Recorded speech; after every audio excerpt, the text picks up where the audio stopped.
चलिए, खैर पॉलिसी और उससे जुड़ी जो बातें हैं वो तो जारी रहेंगी ही। पहले एक बार सुन लेते हैं कि एनाम के चेयरमैन वल्लभ भंसाली, इनकी पॉलिसी से क्या एक्सपेक्टेशन है, लेकिन उसके बाद बजाज ग्रुप के हेड राहुल बजाज, इनका एक बड़ा इंटरेस्टिंग व्यू है रघुराम राजन पर, वो भी सुनेंगे। पहले सुनते हैं वल्लभ भंसाली जी की क्या राय है पॉलिसी पर। जो मैक्रो डेटास दिख रहे हैं, सारे मैक्रो डेटास देख लीजिए, current account deficit, fiscal deficit, inflation number, इन सबको देखने के बाद आपको क्या लगता है, और अब मॉनसून भी काफ़ी बढ़िया है, 7th पे कमीशन के है, तो इकोनॉमी के लिए जो आगे की ट्रेजेक्टरी है वो काफ़ी बेहतर लग रही है। निश्चित ही बेहतर लग रही है। प्रश्न ये उठता है कि कितनी बेहतर, तो क्योंकि हम काफ़ी क्षति भुगत चुके हैं पिछले सालों में, तो हमें उसकी भरपाई करनी है। और जो बड़ी कठिनाई ये है कि जो विश्व की स्थिति है वह भी एक समस्या है। इमर्जिंग मार्केट्स के मुकाबले भारतीय बाजार काफ़ी महंगे हैं, तो आपको भी लगता है कि भारतीय बाजार अभी महंगे, और गोइंग फॉरवर्ड लॉन्ग टर्म में तो लोग काफ़ी पॉजिटिव है, लेकिन एक छोटी अवधि के अंदर देखें तो बड़ा करेक्शन देख सकते हैं? बड़ा करेक्शन तो मुझे नहीं दिखता, लेकिन अगर हम आंकड़ों को देखें तो पिछले कई सालों में अभी हमारी जो परफॉर्मेंस है, मार्जिन है, सेल्स ग्रोथ है, प्रॉफिटेबिलिटी है, रिटर्न ऑन इक्विटी है, ये सब काफ़ी लो लेवल पे हैं। तो इनमें से दो बातें नज़र आती हैं। एक तो लो लेवल है तो यहाँ से तो ऊपर ही जाएंगे, और आपने जो सारी बातें गिनाई। दूसरी है कि लो लेवल है और दाम बहुत ऑलरेडी ऊँचे हो गए, तो जो ऊपर आएंगे उनका शायद हमने डिस्काउंटिंग कुछ हद तक कर लिया। तो आपको क्या लगता है इस क्रेडिट पॉलिसी में कुछ ब्याज दरें कटौती होगी? क्योंकि जो दूसरे अब ग्लोबल फ्रंट पे भी देखिए, बैंक ऑफ जापान ने एक स्टिमुलस दिया है, बैंक ऑफ इंग्लैंड ने ब्याज दरें घटाई है, तो आपको भी लगता है कि भारत में भी ब्याज दरों में कटौती की ज़रूरत है, या फिर आप मानते हैं कि जो पिछले 1.5 साल के अंदर 150 बेसिस पॉइंट ब्याज दरों में कटौती हुई है वो अभी तक पास ऑन नहीं हुई है? पास ऑन नहीं हुई ये तो नहीं कह सकते, क्योंकि लिक्विडिटी पर इतनी लिक्विडिटी रिलीज़ हुई नहीं थी।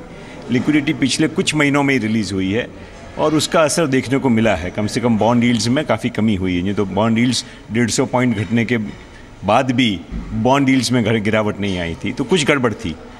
तो जब लिक्विडिटी ट्रांसमिट नहीं होती तो रेट्स ट्रांसमिट कैसे हो सकती है? तो रेट्स ट्रांसमिशन का प्रश्न आएगा, और रेट्स ट्रांसमिशन से भी ज़्यादा है कि क्रेडिट एक्सपेंशन होना चाहिए। सो वो बात देखने की है।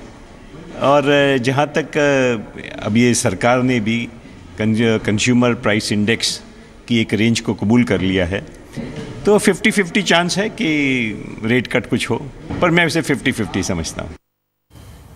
तो ये थे वल्लभ भंसाली। लेकिन इस पॉलिसी में, क्योंकि ये डॉक्टर रघुराम राजन की आखिरी पॉलिसी होगी, इस एग्जिट पॉलिसी में वो क्या कहेंगे उस पर सबकी नज़र है। लेकिन मार्केट एक्सेलेंस अवार्ड्स में हमारे साथ श्री राहुल बजाज थे। आप जानते ही हो कितना बेबाक बोलते हैं। पीयूष गोयल जी वहाँ पर थे मंच पर, उनकी स्पीच पर सुन रहा था, जब पूरी जिंदगी में किसी को घूस नहीं दिया तो बेबाक होकर बोलने में कोई डर नहीं होता है। तो उन्होंने बड़ी अच्छी चीज़ कही रघुराम राजन पर। भाई ज़्यादा कुछ नहीं बोलने की ज़रूरत है, सुनते हैं उन्होंने क्या कहा।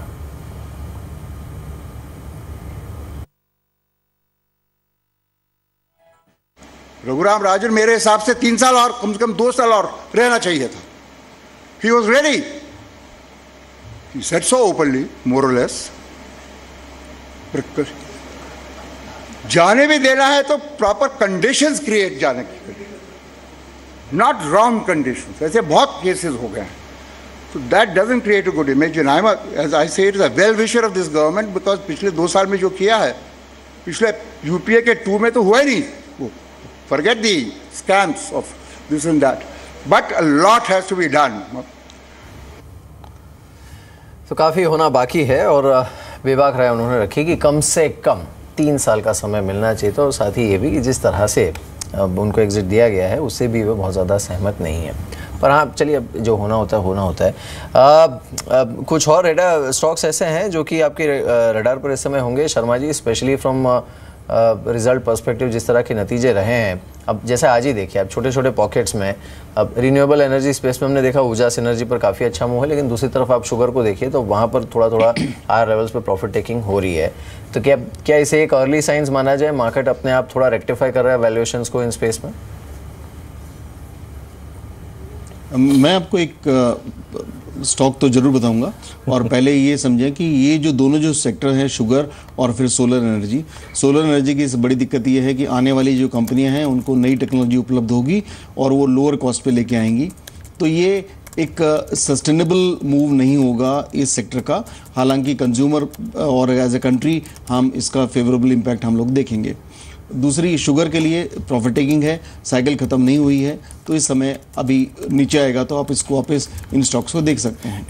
लेकिन जो ये जाने के पहले मैं आपको एक स्टॉक जरूर बताऊंगा, लेकिन फिलहाल जो मेरा बड़ा व्यू है वो ये कि मिहिर की हम ये समझ लें कि हमको अभी अनलिस्ट कम्युनिटी, उसमें मैं भी एक शामिल हूं, हम लोग अर्निंग्स को बहुत बारीकियों से देख रहे हैं और जरूरत से ज़्यादा देख रहे हैं, जबकि लिक्विडिटी हमारी, अगर हम ये देखें कि एफआईज का जो रिटर्न अभी तक मिला है वो 2008 के हाई से, हमारा मार्केट तो करीब 38% ऊपर है, लेकिन जो एफआईज के नज़रिए से देखें तो फॉरेन करेंसी टर्म्स में उनको अभी भी 18% का घाटा है। तो वो इसलिए क्योंकि डॉलर जो है 70% एप्रिशिएट हो गया, इसलिए। तो अब ये कि इस वक्त जबकि $22 ट्रिलियन बॉन्ड मार्केट में पैसा जा रहा है, उसमें से $7 ट्रिलियन नेगेटिव यील्ड के अंदर जा रहा है। तो यहाँ पे जो इन्वेस्टमेंट है वो अब बॉन्ड मार्केट्स में इंडिया में भी आएगा, इमर्जिंग मार्केट्स में भी जाएगा, और वो वहाँ पे इंडिया की स्थिति बहुत ही मजबूत है, जो कारण मेरे को दोबारा बताने की आवश्यकता नहीं है। तो लेकिन जब ये बॉन्ड मार्केट में पैसा जाएगा तो आपकी करेंसी जो इतनी डेप्रिशिएट होती थी अब नहीं होगी। इनफैक्ट हमारा जो डॉलर है, जो ब्रेक्सिट के वोट के पहले जो स्थिति थी उससे आज हमारा रुपया डॉलर के मुकाबले बेहतर है। तो ये बड़ी चीज़ है। और हम ये देखेंगे कि डॉलर उतने रेवेन्यू टर्म्स में रुपये के सामने उतना नहीं गिरेगा, हालांकि गिर तो सकता है, उतना नहीं गिरेगा। तो इसके चलते हुए उनकी जो रिलेटिव रिटर्न है एफआईज की वो बहुत ज़्यादा बढ़ जाएगी। तो इसकी वजह से बहुत सारा पैसा है इन स्टॉक्स में भी आएगा जो हमारी करेंसी को और बेहतर करेगा। तो मेरे को तो ये लगता है कि हमारा जो मार्केट है अभी तो नहीं, हम 9125 जो पहले का है, 9120 वो जो पहले गया था उसको क्रॉस करेंगे, बल्कि उससे भी ऊपर जाएंगे। तो इसमें तवज्जो ये है कि आप माने या ना माने, इन्वेस्टर पार्टिसिपेट न करे या ना करे, ये सेंसेक्स एक्सप्रेस तो आगे चल के आगे ही जाने वाली है। ये आपके ऊपर है कि आप अभी से बैठ जाएं, बर्थ हासिल कर लें, या फिर पीछे बाद में भागते रहें। जी वाकई आप देखें, इस बीच मैं इनफैक्ट कल डेटा देखा था एफआईज के कैश कमिटमेंट्स, उनके इंडेक्स पे कमिटमेंट्स, उनके ऑप्शंस पे अप्रोच, वाकई आई मीन जो शर्मा साहब ने कहा बिल्कुल हकीकत अगर आप देखें वो आंकड़े बयां कर रहे थे वो एग्जैक्टली अप्रोच रही है उनकी। आशीष केलकर भी हैं हमारे साथ इस वक्त, टेक्निकल से बातचीत करेंगे। आशीष, गुड मॉर्निंग, कार्यक्रम में स्वागत है। आशीष, निफ्टी पर फॉर द टाइमिंग आपकी राय क्या है? और निफ्टी बैंक एक बार फिर से आज 19,000 के 50 की ट्रैजेक्टरी के बेहद नज़दीक गया, लेकिन वहाँ से अगर आप देखें यू टर्न ले लिया इसने। और एक और चीज़ आप देखिए, अब निफ्टी और निफ्टी बैंक के प्राइसेस में एक डिफरेंशियल क्रिएट हो गया है। इसको आप कैसे देखते हैं? आई मीन निफ्टी ने अपना इस दौर का हाई क्रिएट किया है, लेकिन निफ्टी बैंक का जिसका हाई था मेरे ख्याल से करीब 19,137, ये उससे पहले ही घूम गया, एक डिफरेंशियल क्रिएट हो गया है। इसको कैसे ट्रेड करेंगे आप, क्या रखते हैं इस पर राय?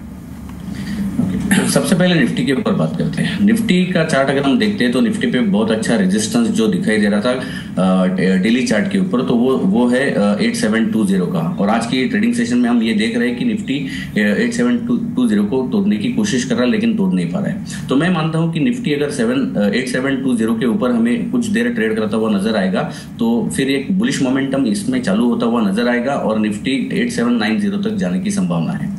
अगर हम बैंक निफ्टी की बात करते हैं तो बैंक निफ्टी में एक लेवल मैं यहाँ पे सजेस्ट करना चाहूंगा जो है 18,800 का।